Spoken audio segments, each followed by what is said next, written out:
The extreme value theorem states that if a function f is continuous on the closed interval from a to b, by the extreme value theorem, f must have at least one minimum value and at least one maximum value on that closed interval from a to b. In order to talk about minimum and maximum values, we're going to first talk about absolute and relative extrema. Absolute extrema, also known as global extrema, are the very highest and the very lowest points that the function gets to. It is the absolute maximum and the absolute minimum. F of x has an absolute minimum at x equals c if f of c is less than or equal to f of x for all x.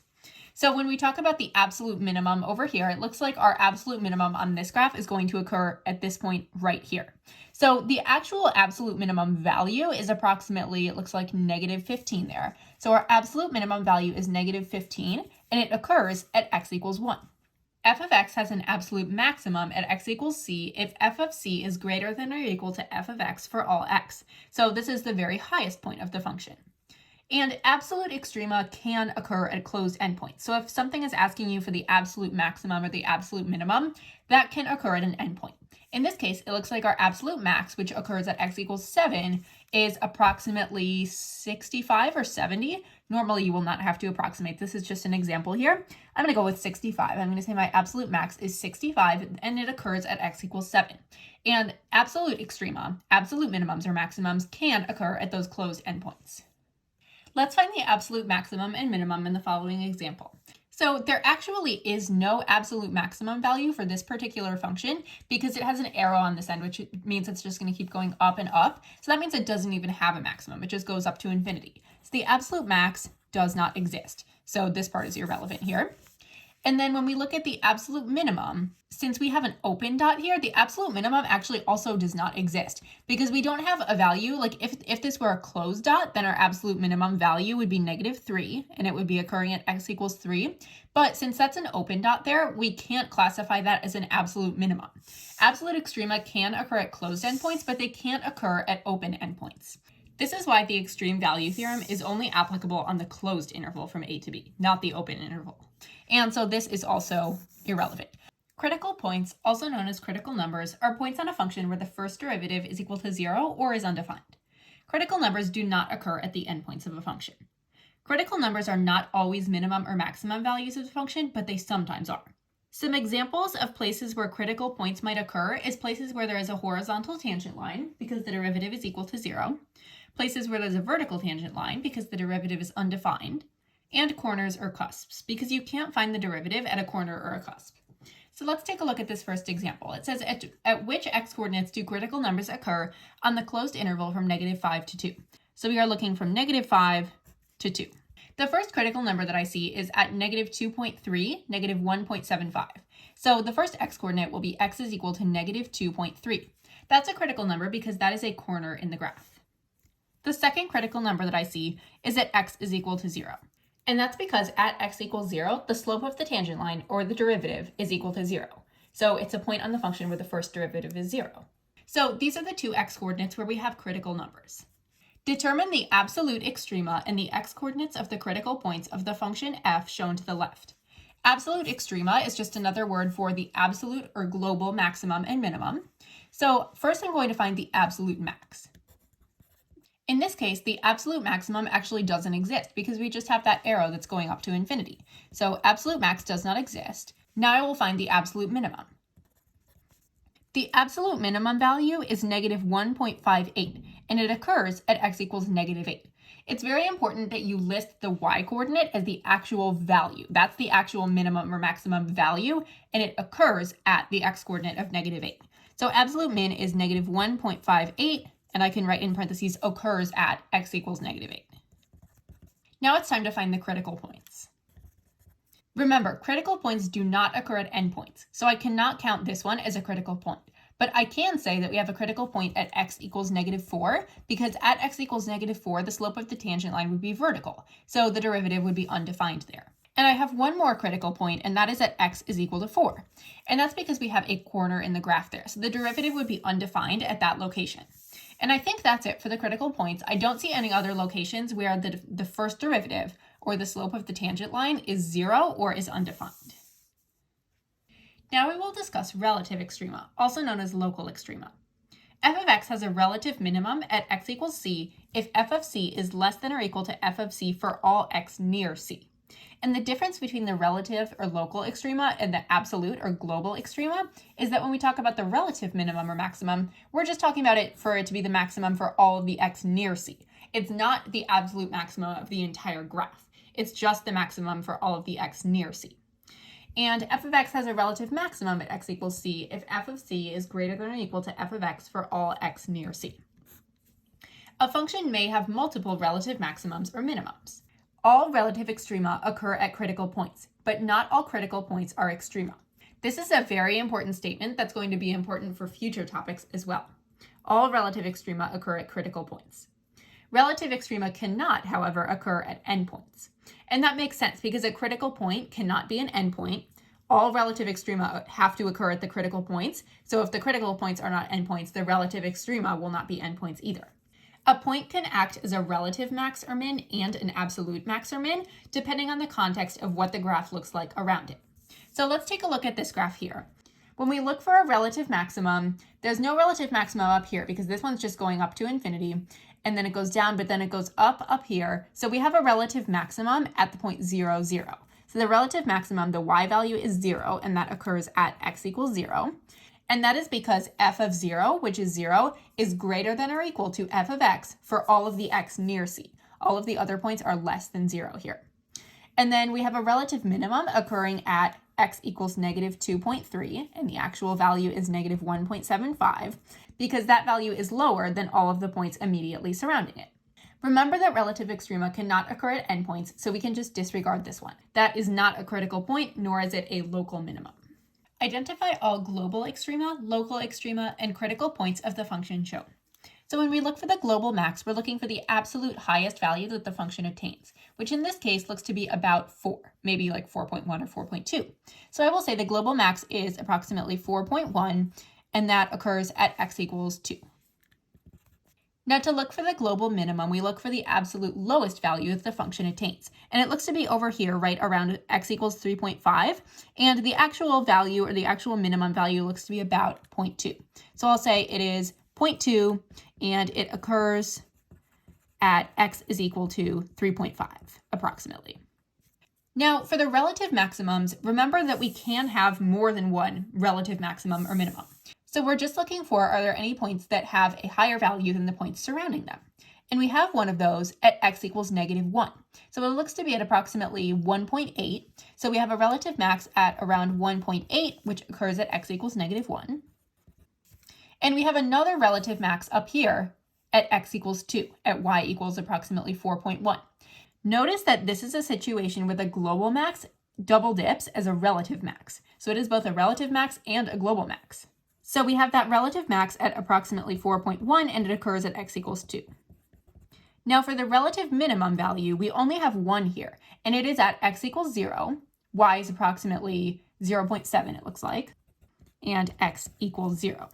And you might think, well, this is also a relative minimum, and this is also a relative minimum. But remember that our relative or local extrema cannot occur at endpoints. So unfortunately, that is our only relative minimum. Lastly, we need to look for our critical points. Critical points cannot occur at endpoints, but we do have a critical point at x equals negative 1, because at x equals negative 1, the graph would have a horizontal tangent line. We have another critical point at x equals 0, because there we have a cusp or corner in the graph. We would have another critical point at x is equal to 2, because that's another point where we have a horizontal tangent line, and that looks to be all of the critical points there. And I just want to address at this point, it did say local extrema instead of relative extrema. Either way is completely fine though. Sometimes it will ask you for local, other times it will ask you for relative, sometimes it will say global, other times it will say absolute. Those are interchangeable terms. Now we're going to talk about how to determine critical numbers algebraically. So this would be when you're given the function instead of the graph, and they say go find the critical points or the critical numbers. The first step is to find the first derivative of the function. So if the function is f, you will go find f prime. If it's g, go find g prime. You might also find it helpful to identify the domain of the function because critical numbers cannot occur at endpoints. So if you find what you think is a critical number, but it's occurring at one of the edges of the domain, then you know that that cannot be a critical number because the critical numbers can't occur at the endpoints. Step 2 is to set the first derivative equal to 0 and solve, because one of the ways that we can get a critical number is having the first derivative be 0. Step 3 is to determine whether there are any x values that will make the first derivative undefined, because an undefined first derivative is also a point where you have a critical number. Let's practice with this example. Find the critical points of f of x is equal to 1/3 x cubed minus x squared minus 24x plus 3. So the first step, I'm actually going to find the domain of the function first. This is a nice smooth polynomial curve, so its domain is going to be from -infinity to infinity, and we don't have any weird domain issues there. Now we're going to find the first derivative of the function, so I'm going to go find f prime of x. So my first derivative, f prime of x, is equal to x squared minus 2x minus 24. Step 2 is to set the first derivative equal to 0 and solve. So I will say 0 is equal to x squared minus 2x minus 24, and then I will need to factor here. This means that we have critical points occurring at x equals 6 and x equals -4. So we know that those are two of our critical points, and those are within the domain of the function. Step 3 is to determine whether there are any x values that will make the first derivative undefined. So if we look at our first derivative here, there are no values of x that we can plug in that will make f prime of x undefined. A situation where we would be able to make f prime of x undefined would be if we had something where the first derivative, so you would say f prime of x is equal to something like 3 over x minus 1. In that case, if you were to plug in the number x equaling 1 into your function, that would make it so that you were dividing by 0, which would mean that the first derivative would be undefined. So then x equals 1 would be your critical number. However, this is not what we are talking about in this example. This is just a quadratic here. It's not a rational first derivative, so there are no numbers that we can plug in that will make the first derivative undefined. This means that our critical points occur at x equals 6 and x equals -4. Find the critical points of g of x is equal to x times the square root of 7 minus x. The first thing to do is identify the domain. So I know that there's going to be a domain issue here because I know that I cannot take the square root of a negative number. So 7 minus x will have to be greater than or equal to 0. This means that x needs to be less than or equal to 7. So my domain will be -infinity to 7. Next, I need to find g prime to find the first derivative. So I will use the product rule to do that.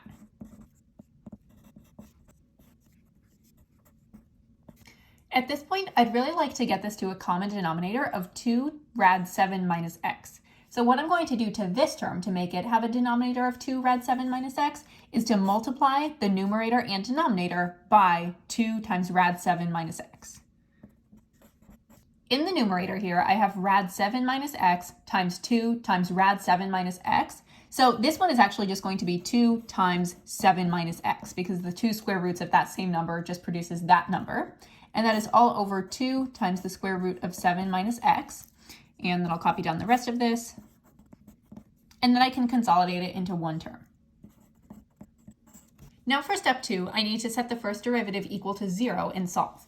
To make the first derivative equal to 0, the numerator would need to be equal to 0. So I will say -3x plus 14 needs to equal 0. This means that x would need to equal 14/3 to produce a critical point. 14/3 is within the domain, so that will be one of my critical points.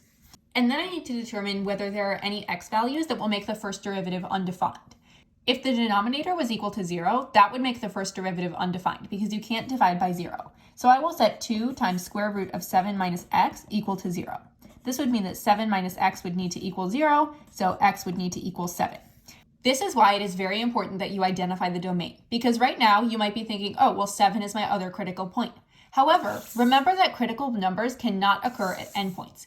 And since my domain ends at 7, I know that 7 is going to be one of my endpoints. So that one cannot be a critical number. So my only critical number here is x is equal to 14/3. Find the critical numbers of f of x is equal to 3 times the natural log of x. In order to figure out my domain, if you don't know what the domain of a natural log is, this would be a great time to refresh. So this is my coordinate plane, and when I have a natural log graph, it's going to look something like that. This means that the domain of my natural log graph will be open parentheses from 0 to infinity. It can go from 0 to infinity. And when we multiply it by 3, that has no impact on the domain. So now I've identified my domain and I need to find the first derivative. So I will find f prime of x. The first derivative is equal to 3 over x. At this point, I need to find what x values can I plug in that will make 3 divided by x equal to 0 or undefined. So to make it equal to 0, my numerator would need to be equal to 0, and 3 is never going to equal 0. So that's out of the question. So then I would go on to step 3, which is finding what values of x can I plug in that are going to make my denominator equal to 0, which will make the derivative undefined. So if I plug in 0 for x, I will have 3 divided by 0, and you can't divide by 0. In this case, that's actually what I want. So I want x to be equal to 0 because in that case, my first derivative will be undefined, which means that that is a critical number. However, I have to be really, really careful here because if I look at my domain is open parentheses from 0 to infinity. X equaling 0 is not included here. If it were a closed bracket, I still couldn't have that because that would be an endpoint. So in this case, there are actually not going to be any critical numbers. This makes sense if we look at the graph because this is not a weird looking graph. This is not a polynomial. This is not a choppy curve or something like that. It's a very smooth and continuous curve, and we can see that we don't have any relative maxes or mins here, which makes sense because there are no critical numbers. Find the critical numbers of h of x equals 3 to the power of x over 5x. So when I identify my domain for this one, this is a little bit tricky because I don't know what the parent function of this kind of function looks like. But what I do know is that my denominator cannot be equal to 0. If I plug in x equaling 0, I'm going to get denominator of the original function, not the denominator of h prime of x, the first derivative. That would make my original function undefined, which I cannot have. So for now, I'm just going to say my domain is negative infinity to infinity. I just know that x cannot be equal to 0. Now I'm going to find the first derivative, and I'm going to need to use the quotient rule here.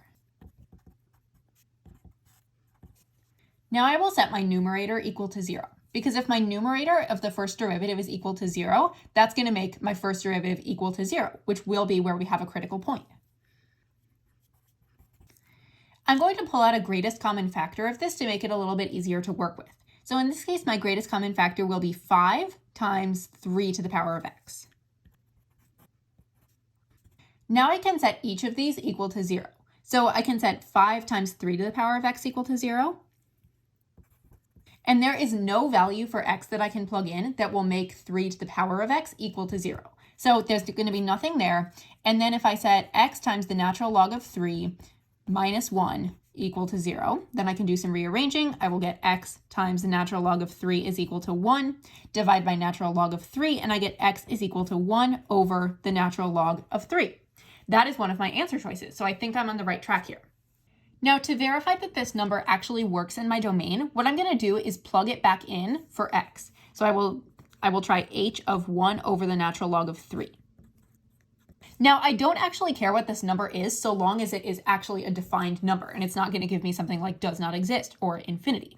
So if I have 3 to some number, 3 to the power of some non-zero number, that's just going to produce a number over 5 times the natural log of 3, that's going to produce a different number. So I have a number over a different number, and that is all that I care about. It's going to be defined, so that works. So x equaling 1 over the natural log of 3, that is going to be one of my critical numbers.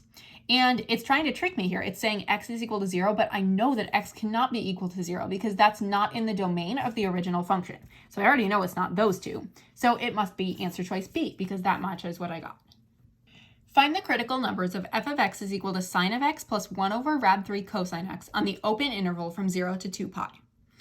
First step is to identify my domain, and I'm just going to think about this one. If I have a sine of x plus some coefficient of a cosine x, that is going to produce a curve that looks something like this. If you're somewhat familiar with your trig graphs, that should not be a surprise. Now I'm going to find the first derivative of the function, f prime of x. And my critical numbers can either occur where my f prime of x is undefined or where it's equal to 0. So first I'm going to test 0. I'm going to say 0 is equal to cosine of x minus 1 over rad 3 sine of x. And now I just have to do some fancy algebra work to figure out what x is. So what I'm going to do is move this term, negative 1 over rad 3 times sine of x, to the other side. And then I'm going to divide both sides by the sine of x. And I'm getting that 1 over rad 3 would need to equal cotan x, since cosine over sine is cotan. But what I'm going to write instead is it needs to equal 1 over the tangent of x, because that's going to make this more manageable. I can set my denominators equal now. So now I know that rad 3 needs to be equal to the tangent of x. And if you know what that x value that you have to plug in is off the top of your head, then that's great. If not, I will walk you through how to do it with sine and cosine. So then I would do rad 3 is equal to sine of x over cosine of x. And then I know that the numerator and denominator are going to have to be both positive or both negative to produce that positive value. So if I'm looking at my unit circle, it's going to occur somewhere either in this quadrant or in this quadrant. I'm going to test pi over 3 to see if that works. So if I take the sine of pi over 3 over the cosine of pi over 3, which would be equal to rad 3 over 2 over 1/2, then I would get rad 3 over 2 times 2 over 1, which is equal to, and the 2's cancel, that is equal to rad 3. Perfect. If that had not worked out, then I would have tried the different values. I would have tried pi over 4 and pi over 6. So I know that one of my potential x values is going to be x is equal to pi over 3. But I know that there's going to be one more value on the open interval from 0 to 2 pi. So what I'm going to do is I'm going to look at what is that value on the other quadrant, in the third quadrant of my unit circle, that's going to produce that. And it's going to be opposite whatever this was. So I think it's going to be 4 pi over 3, but let me just check here. So I will try the sine of 4 pi over 3 over the cosine of 4 pi over 3. And that will be negative rad 3 over 2 over negative 1/2, which will be equal to rad 3 over 2 times 2 over 1. And you can put a negative on both of those, but they will cancel. And you will get the same thing, which is rad 3. So I know that my other critical point will occur at x is equal to 4 pi over 3. If I didn't have my open interval there, I would have to keep going and listing out all of these x values, just going around the unit circle over and over again. But since it gives me that specific open interval, I know that these are going to be my only critical numbers on that open interval. And neither of these are occurring at the endpoint, so they can both be critical numbers. And then the very last thing I would do is I would think about, are there any values that I can plug in for x that are going to make this undefined, that would make my first derivative undefined? Cosine of x and sine of x are both very smooth and continuous curves, so there are not any values that I can plug in that are going to make the first derivative undefined. Let g prime of x be the first derivative of the function g of x. If g prime of x is equal to this right here, how many critical points does g of x have? So when you originally see this, you might be thinking, oh no, this is going to be a very difficult problem. I'm going to have to do like triple product rule here. However, don't freak out, because they actually gave you the first derivative and they are asking for how many critical points does g of x have. So they've almost kind of skipped that step. They're saying here is the first derivative. Just go find when is this going to be undefined or equal to 0. And they're not even saying what are the critical points, it's saying how many critical points does it have. So this is my first derivative, so I would have to say this has to be equal to 0 to go find the critical points. So x minus 6 cubed times x plus 2 squared times 2x minus 5. And then each of these would be set equal to 0. So I would have x equaling 6, x equaling negative 2, and x equaling 5/2. That would be 3 critical points, which matches answer choice D. Sorry, before I circled that, what I should have done is verify that there are no points that I can plug in for x that would make g prime of x undefined. In this case, we're just going to look for when it's equal to 0 because there are no x values that we can plug in that would make this undefined. We can plug in pretty much any x value that we want to. So this means that g of x has 3 critical points. Let f be the function defined by f of x equals k rad x minus the natural log of x for x being greater than 0, where k is a positive constant. For what value of k does f have a critical point at x equals 1? First step would be to identify my domain, and they actually gave me my domain right here. X has to be greater than 0. So domain, x has to be greater than 0. This makes a lot of sense because you can't plug in anything that is less than or equal to 0 into the natural log function. Because remember, natural log function looks like this. Its domain goes from 0 with an open parenthesis to infinity. I'm just going to continue to follow my step for finding critical points, and then we will see where we get to solve for k. So my next step would be to find f prime of x. And in this case, it's a little bit weird because I have my k in there. I don't know what that is, but that's just going to act like a constant multiple here. So I'm actually going to rewrite this as k times x to the power of 1/2 to make it easier to use the power rule.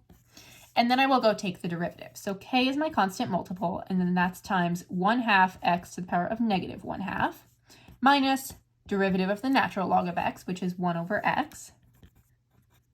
At this point, what I would normally do is to try to get these to a common denominator, but I kind of don't want to do that for this question, and I don't actually have to because it's asking me to find a value of k that will make f have a critical point at x equals 1.